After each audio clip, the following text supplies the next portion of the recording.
Indonesia merupakan negara yang dihuni oleh beragam suku bangsa dan budaya. Salah satunya adalah suku Minangkabau, atau yang sering disebut suku Minang. Bagaimanakah asal-usul nama Minangkabau? Sebelumnya jangan lupa klik tombol subscribe, like, komen, dan share ya sobat. Asal-usul suku Minang. Suku Minang berasal dari Provinsi Sumatera Barat. Minangkabau sendiri merupakan sebuah desa yang terletak di kawasan Kecamatan Sungayang, Tanah Datar, Sumatera Barat. Nama Minangkabau berasal dari kata Minang yang artinya menang, dan kabau yang artinya kerbau. Dalam sebuah legenda yang beredar, sejarah nama Minangkabau sendiri berawal dari ekspedisi yang dilakukan oleh Kerajaan Majapahit pada abad ke-16 untuk mencegah peperangan yang menimbulkan korban jiwa. Masyarakat setempat mengusulkan untuk mengadu kerbau milik mereka dengan kerbau Jawa milik pasukan Majapahit. Pada waktu itu, pasukan Majapahit disebut membawa seekor kerbau yang sangat besar dan agresif. Sedangkan masyarakat setempat hanya mengeluarkan seekor anak kerbau yang sedang kelaparan. Namun, karena kecerdasan orang Minang, mereka memasang sebilah pisau pada masing-masing tanduk anak kerbau tersebut. Alhasil, anak kerbau dengan sebilah pisau di tanduknya mampu mengalahkan kerbau besar milik pasukan Majapahit. Nama Minangkabau kemudian menjadi terkenal akibat peristiwa kemenangan tersebut. Upaya penduduk setempat mengenang peristiwa yang bersejarah tersebut, penduduk Pagaruyung mendirikan rumah lotiang atau rangkiang, di mana atapnya berbentuk tanduk kerbau. Menurut sejarah, rumah tersebut didirikan di batas tempat bertemunya Kerajaan Majapahit yang dijamu dengan hormat oleh wanita cantik Pagaruyung.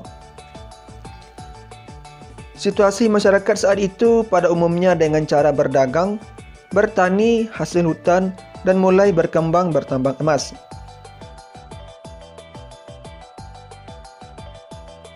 Suku Minang sendiri berasal dari dua suku utama, yaitu suku Kotopiliang yang didirikan oleh Datuk Katumangguangan dan suku Bodi Caniago yang didirikan oleh Datuk Parpatih dan Sabatang. Kedua suku tersebut berkembang menjadi banyak suku seiring perkembangan zaman. Di antaranya adalah suku Tanjuang, Caniago, Koto, Piliang, Guci, Simabur, Sikumbang, Jambak, Melayu. Budaya suku Minang. Suku Minang yang berasal dari Sumatera Barat ini memiliki budaya yang unik sejak abad ke-14.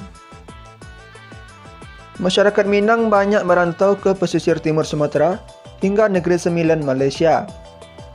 Hal inilah yang menjadikan masyarakat Minang terkenal dengan budaya rantaunya, atau diistilah dengan merantau. Selain itu, orang Minang terkenal dengan kesuksesan bisnisnya, kuliner, dan adat istiadat yang masih kental sampai saat sekarang ini.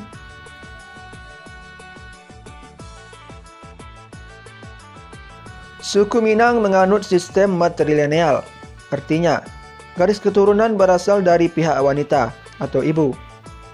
Segala kekayaan dan nama keluarga akan diwariskan kepada kaum wanita. Dalam hal ini, wanita memegang peran dan tanggung jawab lebih besar dibandingkan laki-laki. Kuliner khas Minang. Minangkabau memang terkenal juga dengan kuliner dan masakannya yang khas dan beraneka ragam. Meskipun beraneka ragam, masakan Minangkabau bukan hanya berasal dari kota Padang saja. Kuliner yang satu ini sudah dikenal juga oleh masyarakat awam yang disebut dengan sebutan masakan Padang. atau di kota-kota disebut juga dengan nasi Padang. Salah satu masakan yang mendunia yaitunya rendang. Karena masakan ini memiliki ciri khas dan cita rasa yang berbeda. Justru itulah yang membuat rendang ini terkenal hingga ke mancanegara. Rendang sendiri terbuat dari daging, santan, dan berbagai rempah-rempah khas Minangkabau, dan juga memiliki cita rasa yang pedas. Itulah sejarah singkat tentang asal-usul nama Minangkabau di Sumatera Barat. Jangan lupa subscribe, like, komen, dan share jika video ini bermanfaat ya sobat.